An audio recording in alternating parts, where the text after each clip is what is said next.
Skye,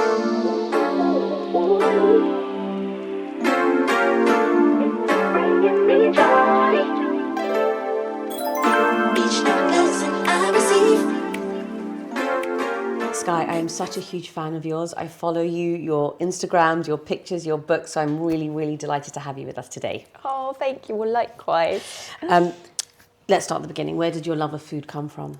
Well, I grew up in Italy. And, well, I'm English, but my parents moved to Italy when I was 6 years old, and that's my home. And I think it's impossible to grow up in Italy and not absolutely love food. So I'm the world's greediest person. And I guess I get to be greedy every day as part of my job now. So I feel quite lucky. Absolutely. You've got 3 incredible cookery books: Table in Venice, A Table for Friends, and A Table Full of Love. That's right. A new one coming up. Yes, this October. It's a Christmas cookbook, or it's kind of a book about everything Christmas, from the food. There are lots of recipes in there, but also how to decorate your home, how to wrap presents, how to make it easy, like shortcuts that you can take, etc., etc. I'm obsessed with Christmas, so I can I'm imagine. particularly excited about Colourful. this book. What's your process of creating the recipes from the beginning and actually developing a book? Talk me through all of it. Oh my gosh, well, it's a much longer process than I had ever realised. I mean, I've sort of got into doing this. My dream was to write a cookbook because I loved cookbooks, and I've always loved cookbooks, and I kind of read them like novels, and my bedside has got this massive stack of cookbooks I kind of read in bed before going to sleep at night. But even through all those years of kind of loving cookbooks, I had no idea quite how much work goes into them and how long it takes to produce one and how many people work on a single book. So usually for my process is I will start having an idea for a book, and there'll be kind of like a theme. So for example, with A Table for Friends, that was my sort of idea, was that I love cooking for friends. I love having people over, and a lot of my friends who I would talk to seem to feel really intimidated about inviting people over or hosting or entertaining, and so they just didn't really know where to start. So I kind of wanted to write a cookbook that really made it incredibly simple and very user-friendly, and like effectively like a manual that you could kind of use.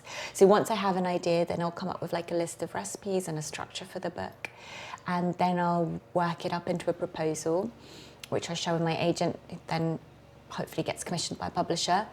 And then once it's been commissioned, you start filling it out. So you develop the recipes, some will be ones that I have, already cooking and loving, in which case I kind of work on it to sort of be less chaos in my head and more kind of hopefully like a series of instructions that make sense to the reader. And then once I get the recipe right, it will go to a recipe tester, and she tests everything and then comes back with notes. And then there might be some dialogue, and then eventually we kind of feel comfortable that it's good to go.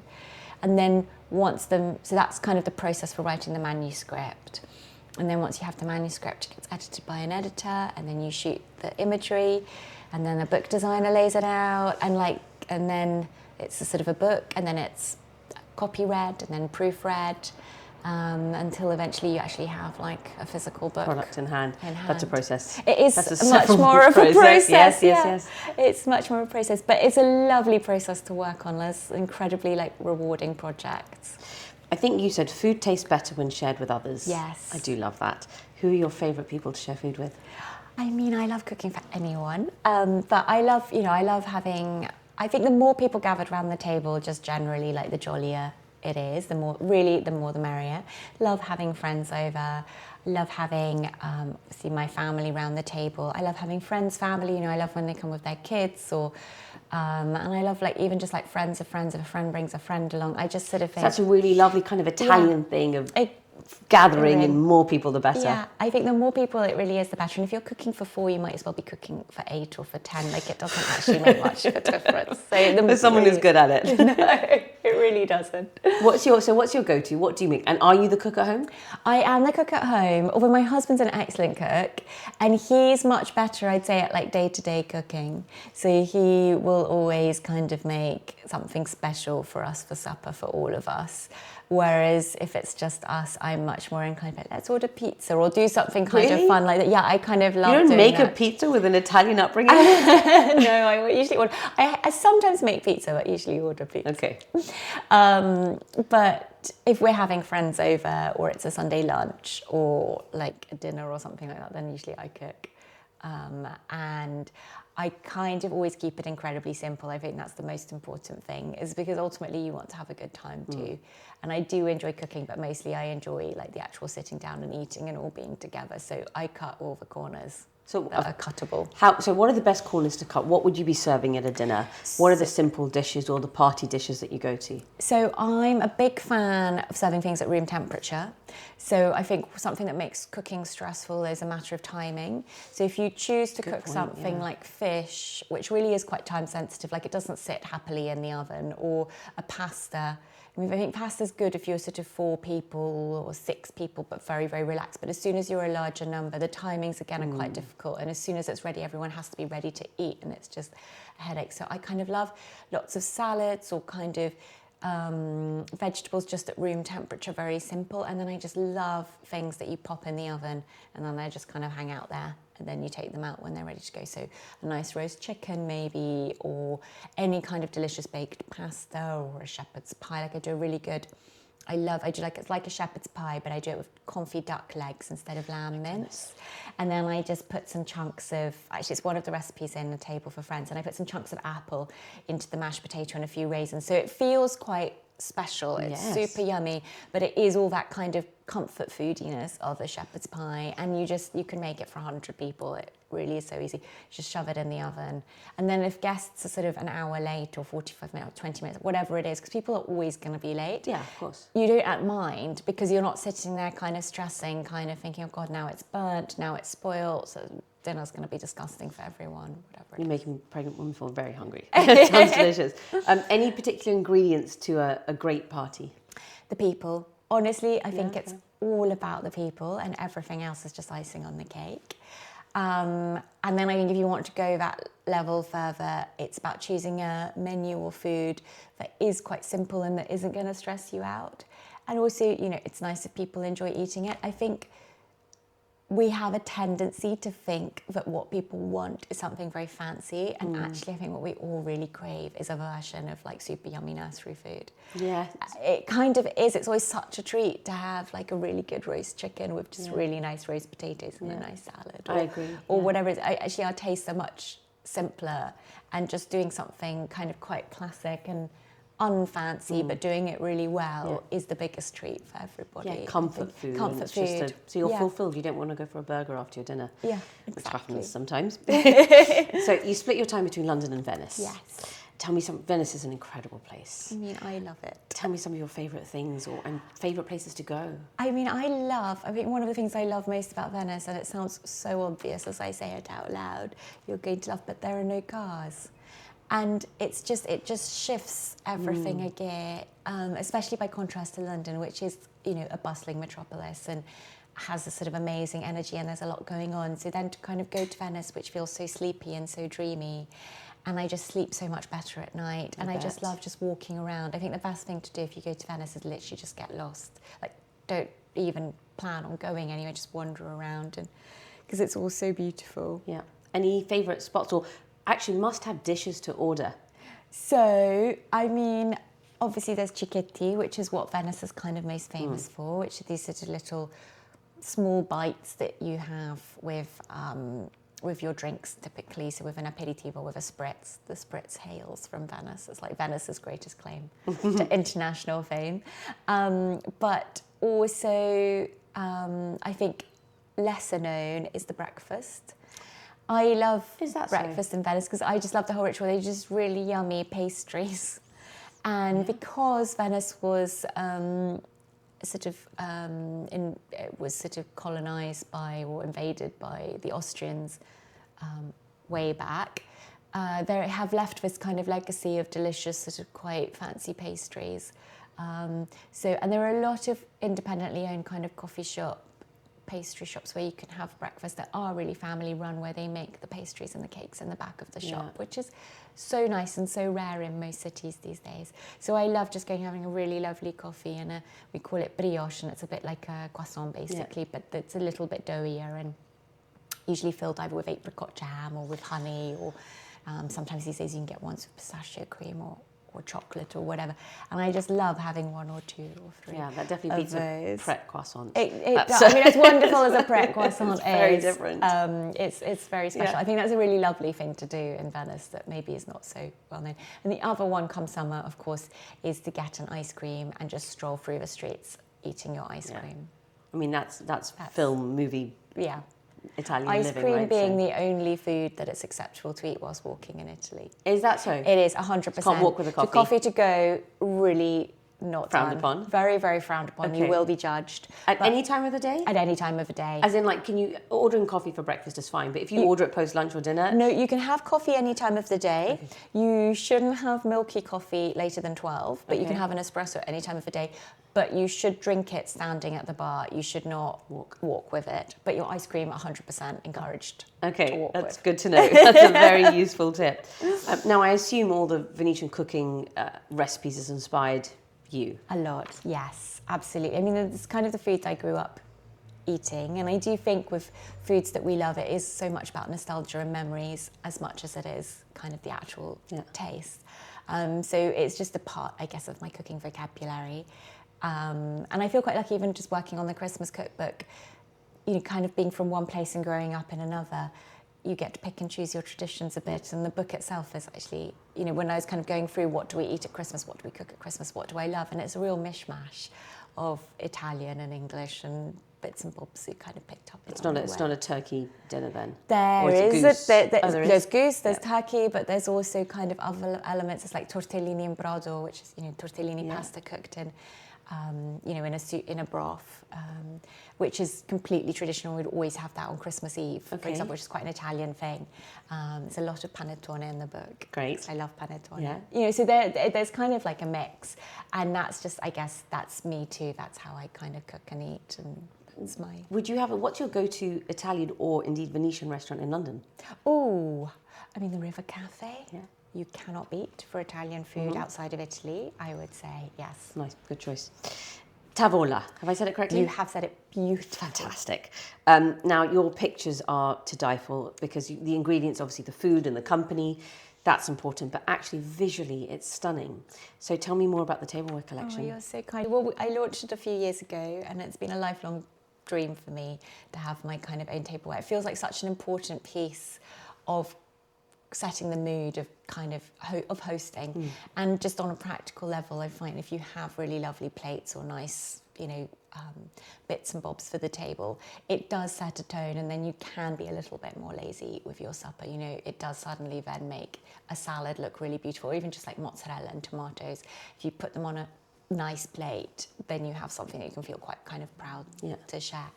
And it's just been really fun working on. I you know, work a lot with kind of craftsmen in near Venice. So it's inspired by Venetian art and craft. Absolutely. So it's broadly made.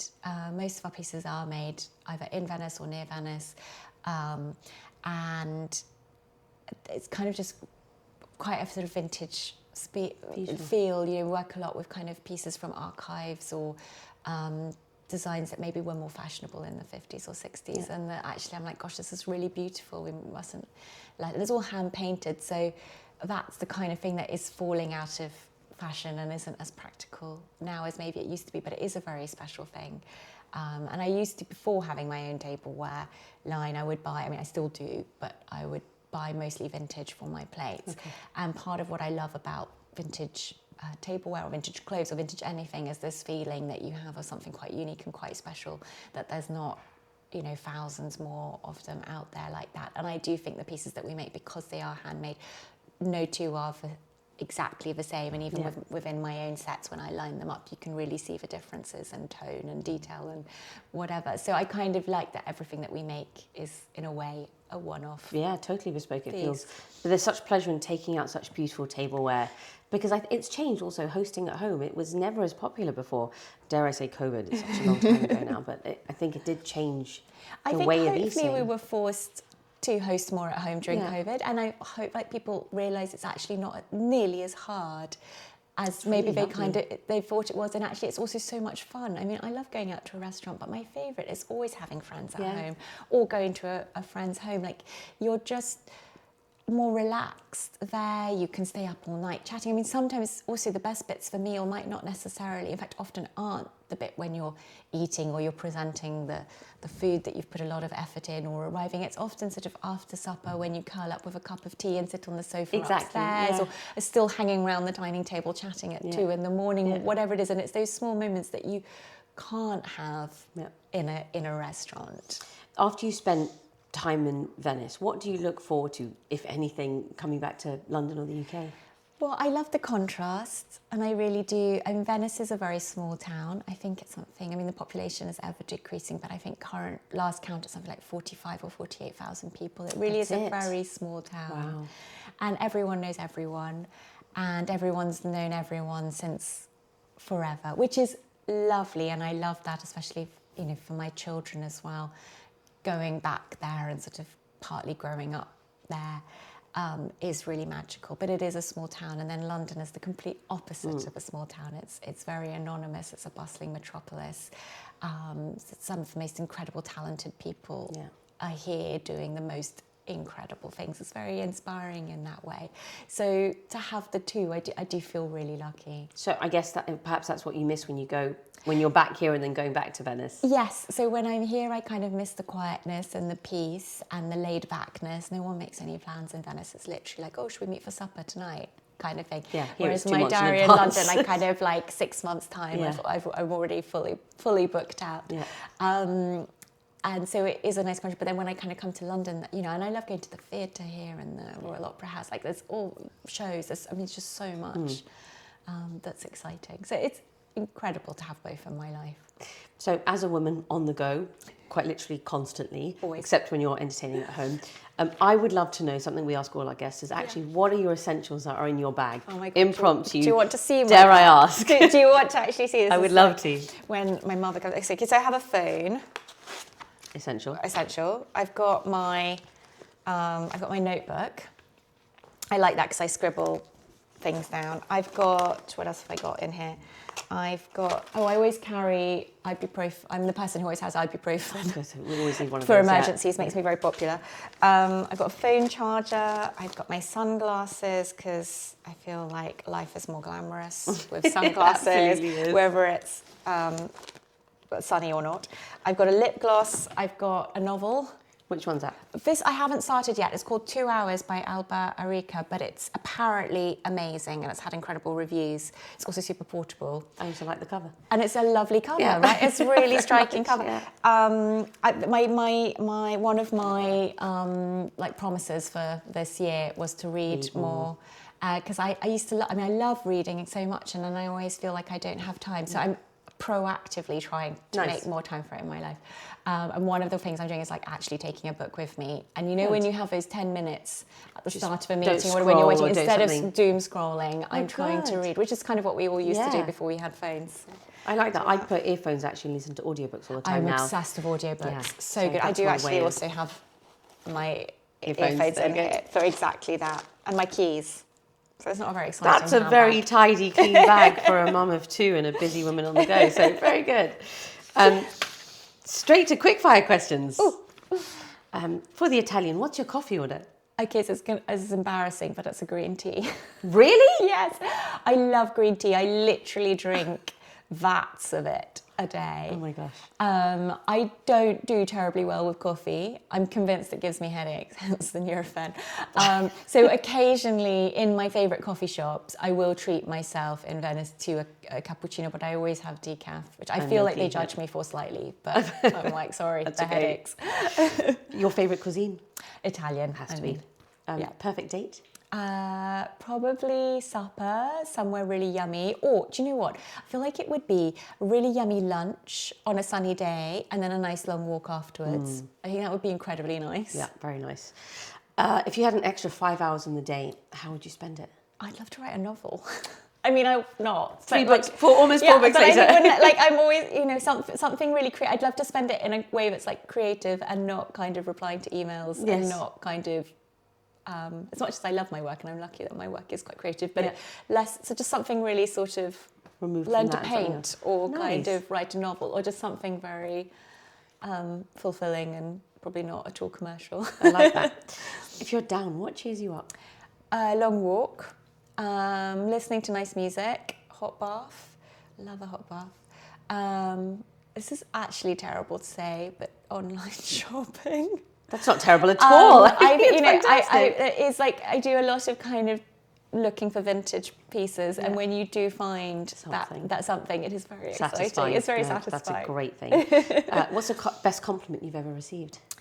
If anyone ever says that they've kind of cooked something from the book or bought the book and liked any of my books, actually, I'm so touched and so thrilled. I don't think anyone could pay me a better compliment. What's your go-to drink, alcoholic or non? So in Venice, I love a gingerino, which is like a sort of non-alcoholic Negroni type sort of vibe. And then recently in the UK, I don't know if it's made it to Italy yet, but I've discovered something called Botivo, which is delicious. Yes. It's quite bitter, a little bit vinegary, and I have it with lots of ice, a thing of lemon and tonic water. Botivo is also non-alcoholic. It is also non-alcoholic, and I love it. So you can drink a lot of it. It doesn't affect knock you. it back, and it doesn't affect you. What song are you listening to on repeat? I am a musical Philistine, but I have a playlist. So it was my 40th birthday last year, and we had like a small party in Venice, like 40 best friends. And one of my friends for that created this sort of amazing playlist for the party, and I do listen to that. And it's just all sorts of kind of like lovely music that I love, and it makes me really happy because it kind of makes me think of him, and it makes me think of the party, and it's like 80s, 90s musical. Exactly, pop. like it's Brilliant. all. I did say to him, he knew anyway. I was like, I am a musical Philistine. I have the worst taste in music. Please, will you do a playlist? He was like, sure. I'll not put the cool stuff in there. Do you have a favourite item of clothing or jewellery or beauty or something that's your go-to? I have things that frustrate me. I have my wedding ring that my husband gave me, so I love that. And I have a pearl necklace actually that my mother gave me that I love, and whenever I put it on, it just makes me feel like grown up and kind of feel good and makes me think of her. And then I love my ballet flats. I have quite a wide collection of Charlotte Olympia ballet flats, which I live in and sort of wear to death and then kind of replace. But I do love them. Comfortable and stylish. Comfortable, and I feel like a little bit fun and stylish as well, so it's sort of best of all worlds. Is there a trend that you're totally over? I'm really bad at trends generally. I'm typically unaware of them. And not good at following them.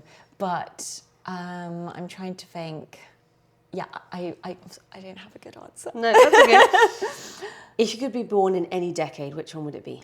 So I feel like possibly not for the general lifestyle, but for the fashion alone, I think the 1950s maybe my memory. The sort of poof skirt, the clip-on earrings, the whole Grease Lightning kind of vibe. I think that could have been a moment for me. Okay, so this is a difficult one because you're doing the books already, but although it is early on in life, if you wrote a book about you and your career so far, what would it be called? Never Knowingly Undercated. That's great.